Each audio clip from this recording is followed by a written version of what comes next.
leaders in that room were not only on board for it, you could tell that their hearts are in that work and they're committed. And that's what you want to see.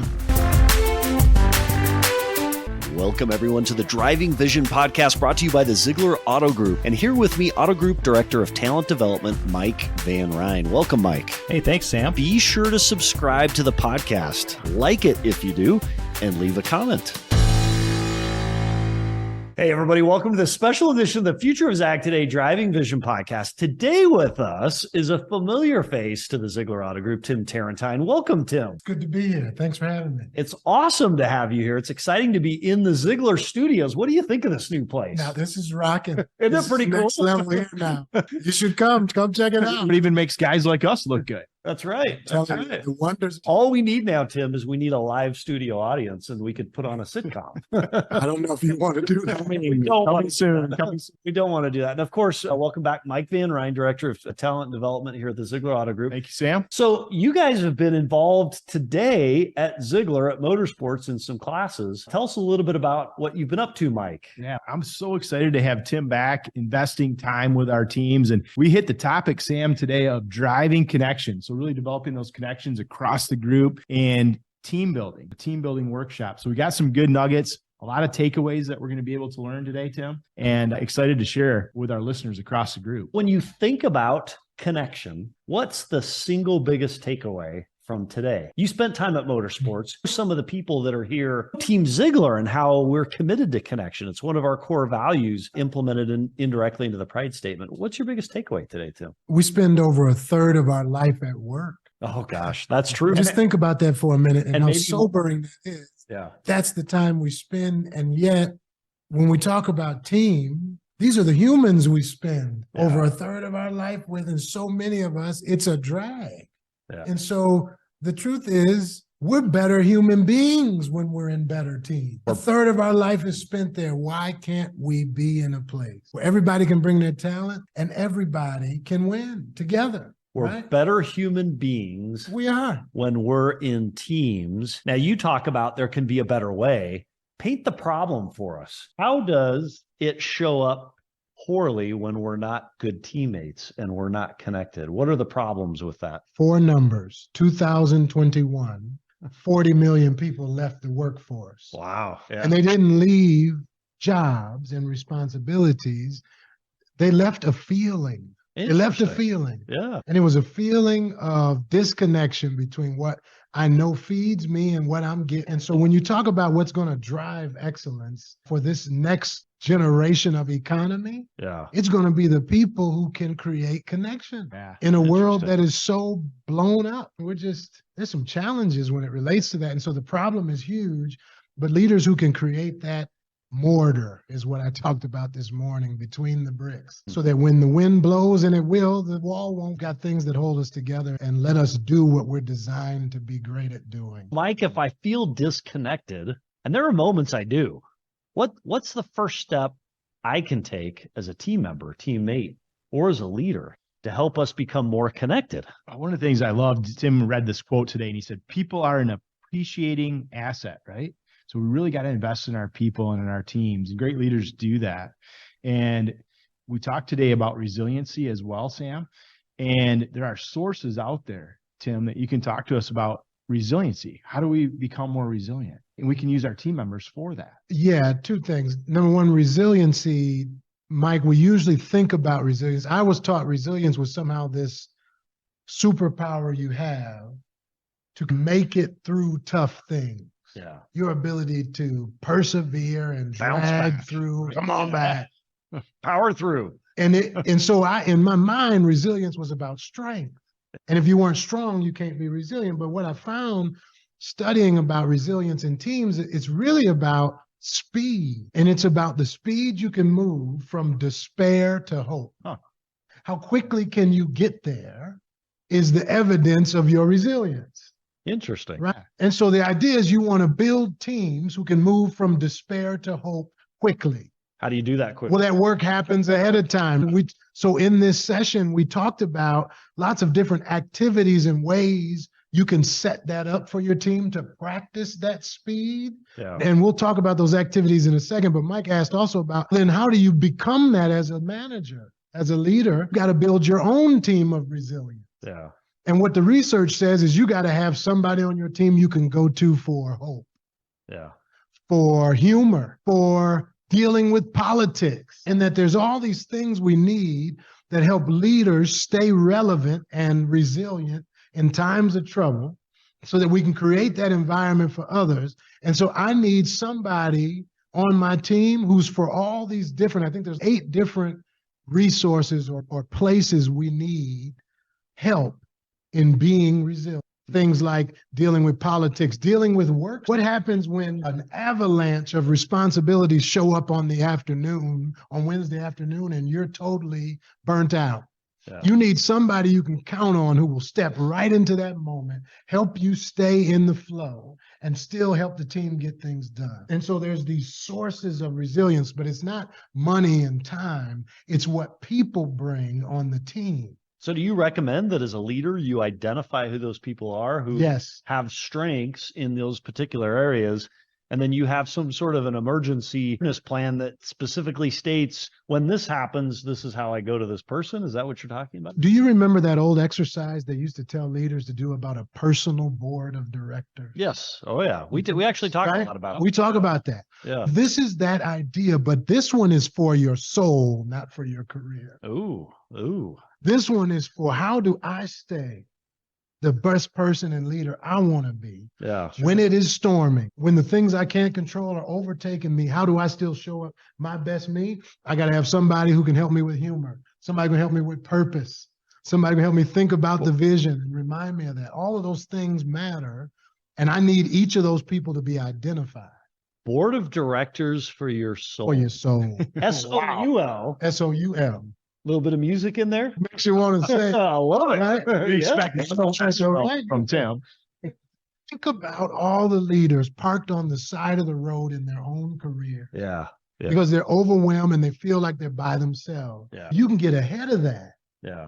By identifying those people in those critical areas. And there's a great Harvard Business Review article, 2021. It's like the key to building resilience is the name of the article. You can find it, Harvard Business Review. And they give these 7 or 8 different sources of resilience. If I were you as a leader, I'd make sure I got a name for every one of them. Interesting. On my team. Awesome. You know, what's interesting too, guys, is when we do that, we're tapping into somebody on our team's natural talents and their abilities. Yeah. And then they're feeling good about themselves because it's what they do naturally. Yeah. Right? They can provide so much value to us and to our overall team, which in turn can help with retention, which we talked about initially, right? Turnover. But if we've got great teams, we've got that retention. We're able to keep great people on our team and move forward. They're engaged. They're giving back. So it breeds itself. It just grows and grows, right? Yeah. A third of my life, we know how bad people say it goes. We know all the mediated images about how horrible life is at work. What if it goes well? If it goes well, it's probably the biggest, greatest gift we can have. What if it goes well? Yeah. A third of my life. How much better is my world? So it's interesting, Tim. We believe at the Driving Vision podcast, Mike and I talk about this a lot, that a vision, a clear, compelling vision that brings all the stakeholders in and gets everybody engaged, inspired, and rowing in the same direction. There is no greater gift. You look at great leaders in the past, JFK, others, he's a political leader way in the past. Great movie, Hidden Figures, right? He brought people from across different religious, racial, all sorts of different backgrounds together, working on one goal. And a lot of those differences faded away under a big vision, right? Mm-hmm. Is that part of resilience? Well, of course, because the leaders, what they have in common, the ones you just talked about, is that they have clarity about what the ideal is. Yeah. The challenge for us is we spend a lot of time talking about what we don't want and what we don't like, but any change initiative must begin with the ideal. Yeah. And those leaders cast for us what we could be. Yeah. And what we said was we'd rather have that than what we got. So people follow. Yeah. And so that clarity, along with an ideal, is the leaders we follow and still talk about, even though they're dead and in the ground. Yeah. It's almost an employee Bill of Rights. It's almost a human right as a person that gives 30% of your time in your life, a third of your life to something else, that it be worthwhile, that I give back, and that I learn to become resilient. I love that idea, Mike, of resilience is going from despair to hope quickly. It's how long does it take you is the question. It's beautiful. Yeah. Mike? Yeah. The other thing that we hit today, Sam, with our team is we talked about practical activities that you could take back this afternoon with your team to build a stronger connection. And we just got to ask Tim, what were a couple of your favorites that you shared and you taught us how to create that connection? There's several of them that I think have been helpful. One that I found, though, that was really cool was an anything tournament. Yep. An anything tournament? An anything tournament. The idea, this is for teams. Wait, is this Seinfeld? I wish. I wish. Seinfeld Paul. About nothing. About nothing. Yes. Back to your regular scheduled program. Yeah. One of the activities I really love is an anything tournament. And the idea is that, particularly in an environment like Zeigler Auto Group, where you have people who are very competitive people. These are people who are driven to win. Yes. And so think of all the fun we've had in our lives with simple games. Yeah. So people came up with ideas like a tournament in Uno. Okay. And you have an Uno tournament in this corner, you got a tic-tac-toe tournament in this corner, and you got cornhole in this corner, and you have a bracket. Okay. For the tournament. Competition for the sake of competition. Instead of just a plain old team lunch, have an anything tournament. Okay. Have a game where you're getting to know people, quiz questions. Would you rather have fun at work? Because what we want normalized in that act is that you can compete together. Yeah. You can have fun and still win. Yeah. And then sometimes in competitive environments, things can get toxic. You start competing against each other, and it's cannibalism, not competition. Yeah. So you create that. Another cool one that we had talked about was a team playlist. Music is the great convener. Yeah. Think about the last time we went to a concert. You went to a concert and all these people from these different backgrounds are somehow peacefully together in the groove. Yeah. How do you create that at work? Yeah. Where everybody sends in 2 songs, you put it on YouTube or Spotify, and there's your team playlist. That's why great teams have an anthem. There you go. Teams have an anthem that brings them together and unifies. Mike, I love the idea of an anything tournament. It's funny because I was up with the HR team just last week, and I'm like, we need something in the break room just to do. Like I'm in my office all day long on my own. I want to get together and do something with others. Some of the showroom floors have basketball from little tournaments here and there. There are things that we can do to engage with each other as a team. The cheetah race is one. It is. That's a big competition, more long-term, but there's a lot of short-term things. I love that idea. Absolutely. Does the HR girls, is it true they have cornhole up in their office? I don't know about this. I don't, if they have not shown that. Don't report. Another thing, Tim, that we shared too is something that I do with our recruiting team across the group. And we're spread out quite a bit between 4 states, right? Every Friday, all we do is send out a Friday positives email. So it's connecting our team. They share a few positives personally and professionally that happened during the week. Yeah. And then they typically will go into, hey, I'm doing this weekend, but it allows us to connect even though we're spread out throughout 4 different states. That's awesome. One of the things I love about that's important, it's consistent. Right. Yeah. And that we're in team with each other. That's helping people know that's something else I can count on. Yeah. From my team. That's so important. Yeah. To building that kind of culture of team is to have consistency. So if you talk about that fast move from one state to the next, talk to us about when we're teams and we work together, forgiveness and quickly forgetting has to be a big part of that, right? Yeah. There are things that happen in the course of human events, familiar term from political history. There are things that happen that cause us to hold grudges and to withhold whatever. How do you get over that quickly? Yeah, despite this comment section mentality we've picked up about judging people and writing people off and having short margins, failure is still a critical part of growth. Yeah. Like, I don't care how quickly people scream. Yeah. Human beings still have to screw it up to get better. We have to mess up to improve. Yeah, that's true. Failure is a part of success. And without it, you cannot learn.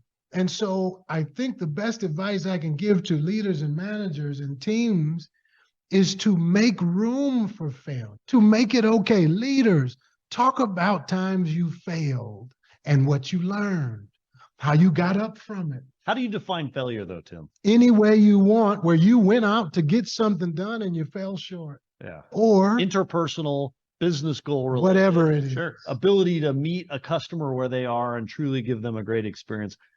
An inability to give each other a great experience. That's a failure, right? Yeah. Anywhere we fall short, there's learning. There's opportunity for learning, right? Yeah. And if we can be vulnerable about that, we make it okay for everybody else. Yeah, and Sam and Tim, if we go out and we do these things, if we execute across Team Zeigler and all of our listeners across the group, our teams feel it. Yeah. It helps build our world-class culture, Yeah. but also our customers feel it. Yeah. And it goes to that highest level of customer excellence. So, Mike, I wish I had been in the class today. I wasn't there.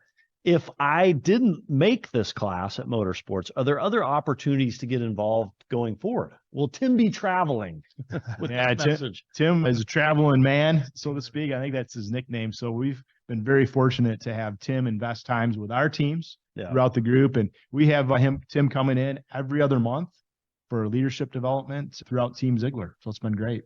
Yeah. So when's the next one? So our next one is on, is it Wednesday in Wisconsin, I believe? Yes. Of this week. This week, yes. Okay. So you'll miss it by the time you listen to this. And then when's the next cycle when you come back after? We'll be back in February as And we start back. And note to edit or kill this part, but let's start it. Let's come in on the, hey, if I want more, how do I get more? Yeah. Mike, these are incredible strategies to be connected as a team. If I want more Tim Terrentine, Mike, how do I get more Tim Terrentine? Reach out to your general manager and make sure you get signed up for Tim's next class. We'll be seeing him every other month throughout the group at Team Zeigler, or reach out to me, mvr@zeigler.com, or Araya Daniels as well. Mike, can I just say, you are an incredible example of everything Tim's talking about here. That ability to go from one state to the next is something that you personify, and you talk about the foundation of culture that is what we are at Zeigler. I can't just tell you, I can't say enough how awesome it is that you're a part of this team leading this effort. And to anyone out there that wants to learn how to emulate what Tim's talking about, all you have to do is go look at Mike Van Ryn or his entire team to get a better sense of how to do that. Tim, any final closing comments? Thank you, Sam. You're welcome. Appreciate you as well. Hey, love you, brother. Outstanding. Look, just be committed to building a team, because team is what's going to keep you through the tough stuff. And the more leaders can make that happen, the more we can unleash that potential that makes us great. You know what's so I got one more thing. We're not going to go without this. I think it's a little bit of BS. We sit and talk about, hey, we're going to get ourselves ready for tough times. And you know what? Tough times make us better. And then we cave and collapse at the first moment of difficulty. Because it's not always about, hey, this moment is tough because business is tough. To your point, if we stay together as a team, we can defeat anything.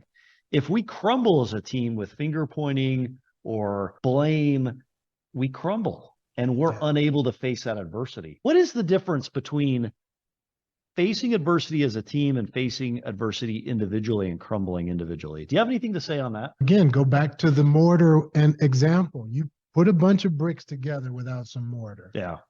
And just wait. They'll just fall apart. So how do you check yourself? What is the test of a team listening to this podcast, trying to figure out, do we have the mortar that is going to be required for us to get through tough times? Are you working on team? Okay. And how much are you working on team? How much should you be working on team in the course of an average month? It's an everyday thing. It's small things. It's in how you check in with your people every day. Interesting. That's building team. Yeah. Right? It's in how you build your agendas. Do you make space for discussion, or are you just vomiting information on people? Yeah. There's 100 points a day. Yeah. Where if we set in our minds, how can I do this like someone who wants a team? I might change a whole lot of things in any given day. That I would use. So I would say it's more about a mindset about, I want to be working and creating more cohesion, more glue every day. And then you'll know what to do. Being intentional. That's what it is. It's a mindset. Mindset. Yes, sir. Mike, you do a good job of that. What would you say are 2 or 3 things you do as a leader with your team to create the mortar that's going to help you and your team get through tough times? Don't dismiss the personal aspects of things, the relationship piece outside of work. Izzo talks about that, Tom. Izzo talked about it here. He said, as an NCAA coach, I'm an incredible coach, and I have to sleep out with my kids once a year. Intense, because spending time with those kids is so important. What else would you do? Yeah, so just the biggest thing, just connecting, making sure you're having conversations about work, but also about outside of work stuff too, because then they know you care. Yeah. One of the things we talk about is empathy too. Empathy is a way to get hope, to be resilient, right? Yep. Tim, I'm going to put you on the spot. Sure. You had a bunch of leaders at Motorsports in that room. How intentional do you think we are at Zeigler right now at doing that? I can't say for the whole group, but I can tell you in the room this morning, the leaders in that room were not only on board for it, you could tell that their hearts are in that work. And even if they don't do it all, they're committed. And that's what you want to see is how much am I engaged around a topic like this tells you a lot about who's in the room. And they were certainly right there with me throughout the whole presentation, and they were quite engaged in the ideas they came up with, the way they executed the activities.